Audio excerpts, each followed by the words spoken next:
ఇంకా మీకు ముఖ్యమైన మరో రాష్ట్రం బెంగాల్లో పరిస్థితి ఎట్లా ఉండబోతుందంటే, అంటే మమతా ప్లేస్లో ఈసారి బీజేపీ వస్తుందా అని కొన్ని సర్వేలు కొంతమంది మాట్లాడుతున్న నేపథ్యంలో ఎట్లా ఉండబోతుంది అక్కడ పరిస్థితి? మొదటిది ఏంటంటే బెంగాల్లో బీజేపీ రాకూడదు అనేది మా లక్ష్యం.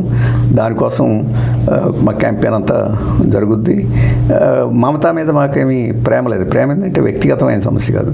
మమతా కూడా అత్యంత నిరంకుశంగా ఉంటుంది, ఉద్యమాలు అణిచివేస్తూ ఉంటుంది. ప్రత్యేకంగా సిపిఎంని ఉంటే అక్కడ బీజేపీ ఉండాలి, లేకపోతే తృణమూలు ఉండాలి. మధ్యలో ఈ వామపక్షాలు ఉండకూడదని చెప్పేసి మొదటి నుంచి ఉంది.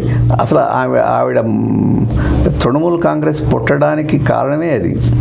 కాంగ్రెస్ వామపక్షాన్ని దెబ్బతీయలేకపోతుంది కాబట్టి, దానికి చేతకావడం లేదు కాబట్టి, ఆ కాంగ్రెస్ బెంగాల్ కాంగ్రెస్ పనికిరాదు, వామపక్షాన్ని ఓడించాలంటే నేను సొంత పార్టీ పెడతానని చెప్పి నినాదంతో వచ్చింది.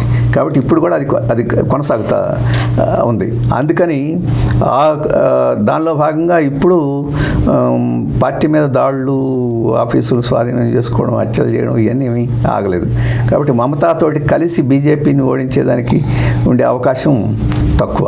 అందుకని మేము స్వతంత్రంగా పోటీ చేయాలని చెప్పేసి అనుకుంటున్నాం. స్వతంత్రంగానే వామపక్షాలు, ఇంతకుముందు వామపక్షాలతో బయట ఉన్న వామపక్షాలను కూడా కలుపుకొని, అలాగే సెక్యులర్ ఫ్రంట్ ఉంది ఐఎస్ఎఫ్ అని, ఇండియన్ సెక్యులర్ ఫ్రంట్, వాళ్ళని కూడా కలుపుకొని, ఇంకా అటువంటి మిత్రులను కలుపుకొని కొన్ని స్థానాల్లో, బలమైన స్థానాల్లో బీజేపీని బీజేపీ ఈ పోటీని ఆసరాగా చేసుకుని గెలిచేదానికి అవకాశం ఇవ్వకుండా అటువంటి స్థానాల్లో కేంద్రీకరించి అక్కడ పోటీ చేసి, ఎందుకంటే శాసనసభలో బీజేపీ ఉంది, బెంగాల్ ప్రజలకు ఏమి ఉపయోగపడలేదు. వామపక్ష ప్రాతినిధ్యం కూడా శాసనసభలోకి పోవడం అవసరం, ప్రశ్నించడానికి, ప్రజల తరఫున మాట్లాడటానికి. దాని మీద కేంద్రీకరించి చేస్తున్నాం క్యాంపెయిన్. బీజేపీ బెంగాల్ చారిత్రకంగా చూసిన అత్యంత లౌకిక ప్రజలు, అటువంటి ప్రజలు బీజేపీకి అవకాశం ఇవ్వకూడదని చెప్పేసి ప్రధానమైన క్యాంపెయిన్ చేస్తున్నాం. అయితే బీజేపీ ఈ 5 రాష్ట్రాల్లో ఎక్కడ గెలిచినా గెలవకపోయినా అస్సాము, బెంగాల్ గెలవాలని, అస్సాము నిలబెట్టుకోవాలి, బెంగాల్ గెలవాలని చెప్పేసి ప్రయత్నం చేస్తుంది. అన్ని రకాల మతోన్మాద చర్యలని ఇక్కడ ప్రవేశపెడుతుంది, బెదిరించేదానికి చేస్తుంది. మొత్తం ఓటర్ లిస్టులన్నింటినీ ఎస్ఐఆర్ పేరుతో తారుమారు చేయాలని చెప్పేసి ప్రయత్నం చేస్తుంది. ఆ ప్రయత్నంలో రాష్ట్ర ప్రభుత్వ యంత్రాంగాన్ని ఉపయోగించుకునే తృణమూలు కూడా ఆ రకమైన ప్రయత్నం చేసింది. వాటన్నిటిని ఎదిరించి నిజమైన ఓటర్లకు నష్టం లేకుండా చేయాలని సిపిఎం ప్రయత్నం చేసింది. కాబట్టి అక్కడ లక్ష్యం బీజేపీని ఓడించడం. రెండవది వామపక్షాల యొక్క ప్రాతినిధ్యాన్ని ఇప్పుడు పెంచుకోవడం కాదు, ప్రవేశం కూడా లేదు. ఆ రకంగా ప్రవేశించి కొంతమేరకు పెంచుకోవడానికి ప్రయత్నం చేయడం అనే లక్ష్యాలతో చేస్తున్నాం. కొంతమేరకు ఈ మధ్యకాలంలో జరిగిన కృషి మూలంగా అది సాధించగలమని చెప్పేసి అనుకుంటున్నాం. సౌత్లో అతి ముఖ్యమైన రాష్ట్రం తమిళనాడుకు సంబంధించి నాన్ బీజేపీ గవర్నమెంట్ ఎట్లా ఉండబోతుంది అంటే మీ పాత్ర ఎట్లా ఉండబోతుంది, అక్కడ పాలిటిక్స్ ఎట్లా? వాస్తవంగా డిఎంకే ఆధ్వర్యంలో అక్కడ కూటమి ఉంది. దాంట్లో కాంగ్రెస్, వామపక్షాలు, ఇంకితర చిన్న చిన్న పార్టీలు ఉన్నాయి. ఈరోజు వామపక్ష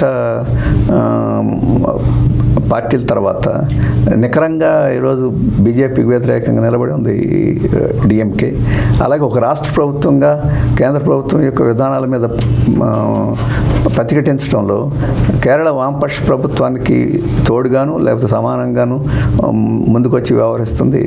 అందుకని అక్కడ మళ్ళీ డిఎంకే ప్రభుత్వం అక్కడ అధికారంలోకి రావడం అనేది, ఆ కూటమి రావడం అనేది చాలా అవసరం.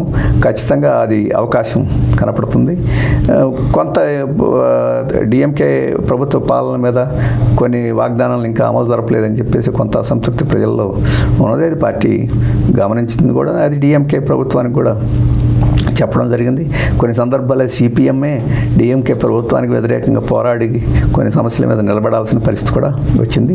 ఏమైనా మొత్తం మీద ఈరోజు దేశ రాజకీయాల్లో ఒక ముఖ్యమైన పాత్ర నిర్వహించే అవకాశం ఉంది కాబట్టి ఆ కూటమి గెలవడం అవసరం అని చెప్పి సిపిఎం భావించింది. అయితే దాన్ని ప్రతిఘటించాలని, దాన్ని ఎట్టయినా దెబ్బతీయాలి. దక్షిణాదిలో అది చాలా పెద్ద ఆటంకంగా ఉంది. ద్రవిడ సిద్ధాంతం పెరియార్ సిద్ధాంతం అది బలంగా ఉన్న రాష్ట్రం కాబట్టి అక్కడ హిందూ మతోన్మాదానికి అవకాశం తక్కువగా ఉంది కాబట్టి దాన్ని ఓడించడం బీజేపీకి తన అధికారానికి రాకపోయినా పర్లేదు, అక్కడ తనకు దగ్గరగా ఉండేవాళ్ళు గెలవడం అవసరం అని చెప్పేసి అది ప్రయత్నం చేస్తూ ఉంది. అయితే పరిస్థితులు ఇప్పుడు అంత సానుకూలంగా లేవు. ఏఐడిఎంకే మొక్కలు కావడం ఉంది. ఈ మధ్యలో సినిమా యాక్టర్ విజయ్ ఇంకో పార్టీ పెట్టుకొని ముందుకి వచ్చారు. అతన్ని కూడా సమీకరించుకొని పోతే డిఎంకేని ఓడించగలమని చెప్పేసి పత్రలో ఆలోచిస్తారు. ఇప్పుడు బీజేపీ యొక్క లక్ష్యం ఏంటంటే డిఎంకేకి పూర్తి మెజారిటీ రాకుండా ఈ ముక్కల వాళ్ళకి స్థానాలు వస్తే ఎన్నికలకి ముందు వాళ్ళందరినీ కలపలేకపోయినా ఎన్నికల తర్వాత రకరకాల ప్రలోభాలు వాటి పెట్టి వాళ్ళందరినీ కలిపి దీన్ని దెబ్బతీయాలని చెప్పేసి ఒక ప్లాన్ ప్రకారం బీజేపీ వ్యవహరిస్తూ ఉంది. దాన్ని వమ్ము చేసి ఈ కూటమికి సంపూర్ణమైన మెజారిటీ వచ్చేట్టు కృషి చేసే కార్యక్రమం అక్కడ జరగాల్సి ఉంది. దానికి సిపిఎం మేరకు కొంత ఆ రకంగా దోహదపడే పద్ధతిలో మేము వ్యవహరిస్తున్నాం. అయితే మీరు ఎప్పుడు వామపక్షాలు మిగతా వాళ్ళు ఎవ్వరు చెప్పని సందర్భాల్లో ఆర్థిక అంశాలు, మతోన్మాద అంశాలు మీరు పదే చెప్తా ఉన్నారు, దశాబ్దాలుగా చెప్తున్నారు. ఇప్పుడు భారతదేశంలో పరిస్థితి చాలా కళ్ళకు గట్టినట్టు ఆ పరిస్థితి కనిపిస్తూ ఉంది. ఈ గ్యాస్ రేట్లు అంటామా, నిత్యావసర ధరలు పెరగడం, నిరుద్యోగిత కానీ అది కళ్ళకు గట్టినట్టు కనిపిస్తుంది. కేంద్ర ప్రభుత్వ వైఫల్యం కూడా ఇప్పుడు క్లియర్గా జనం అంటే మీరు ప్రస్తావించారు గత ఇంటర్వ్యూలో. సాధారణ ప్రజలు మోడీని అభిమానించలు కూడా ఈ విషయాన్ని ఉన్నదన్నట్టు మాట్లాడే ప్రయత్నం కూడా జరుగుతుంది. అంటే అనుకూలమైన అంటే మీరు చెప్తున్న వాదనకు అనుకూలమైన వాతావరణం వచ్చిన నేపథ్యంలో ఇది బీజేపీకి ఏమైనా 5 రాష్ట్రాలు పుదుచ్చేరి కానీ మిగతా 4 రాష్ట్రాలకు సంబంధించిన దాంట్లో బీజేపీకి మీరు అనుకున్నట్టు ఏమైనా ఇబ్బంది, వ్యతిరేక గాలి వీయడానికి అవకాశం అంటే ఇప్పుడు ఈరోజు ఇరాన్ మీద యుద్ధం, ఈ సమస్యలు అనేవి దాదాపు ఎన్నికల ప్రక్రియ మొదట్లో వచ్చినాయి. దాని పర్యవసానం ఇంకా తీవ్రం అవుతాయి.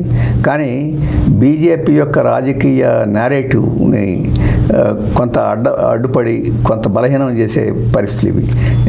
అయితే ప్రతిపక్షాలు ఈ అంశాలని ఎంత మేరకు ముందుకు తీసుకొస్తాయి, ఇతర ప్రతిపక్షాలు దాని చుట్టూ బీజేపీ యొక్క వాదనల్ని ఎంత మేరకు వెనక్కి కొడతాయని చెప్పేసి వేచి చూడాలి. ఎందుకంటే కాంగ్రెస్ వ్యవహారం ఈ మధ్యకాలంలో రాహుల్ గాంధీ ఉపన్యాసాలు అవి చూస్తే వారికి ఇవి పెద్ద ముఖ్యమైన అంశాలుగా కనిపించడం లేదు. లేదా ఈ అంశాల మీద ఆధారపడి ప్రజలను సమీకరించడం అంత ప్రాధాన్యత అనిపించట్లేదు. వాళ్ళు చెప్పే అంశాలు నిన్న కాన్ శ్రీరామ్కి భరతరత్న ఇవ్వాలని చెప్పేసి ఆయన వాదన ముందుకు తీసుకొచ్చారు. ఇవ్వాలని చెప్పేసి వాళ్ళ అభిప్రాయం అయితే దాంట్లో తప్పలేదు. కానీ ఇప్పుడు ప్రధానమైన రాజకీయ ప్రచారం ఈరోజు మోడీ విదేశాంగ విధానం మీద, భారతదేశానికి నష్టం చేస్తున్న దాని మీద ఫోకస్ చేయాల్సి ఉంటుంది. అది జరగటం లేదు. అయితే ఆ రకమైన నేరేటివ్ని, ఆ రకమైన రాజకీయ ఎజెండాని ముందుకు తీసుకురావాలని సిపిఎం ప్రయత్నం చేస్తుంది. ఆ ప్రయత్నంలో భాగంగా రేపు మార్చి 24వ తేదీన ఢిల్లీలో ఒక పెద్ద ర్యాలీ. ఈ 5 రాష్ట్రాల నుంచి ప్రజలను సమీకరించకుండా మిగతా ప్రాంతాల నుంచి ప్రజలను సమీకరించి ఈరోజు ప్రజలు ఏ రాజకీయ ఎజెండా గురించి ముందుకు ఆలోచించాలో అక్కడ ప్రజల ముందు ఉంచాలని చెప్పి ప్రయత్నం చేస్తున్నాం. అది ఎన్నికల్లో కూడా ఆ రకమైన రాజకీయ ఎజెండా చర్చ చేసేదానికి తోడ్పడుతుందని చెప్పేసి ఆ కార్యక్రమాన్ని చేస్తున్నాం. అది పెద్ద అక్కడ ఇప్పటికే అన్ని ప్రాంతాల్లోనూ యాత్రలు అవి కూడా జరుగుతున్న సన్నాహాలుగా అది ఆ ప్రయత్నం సిపిఎం చేస్తుంది.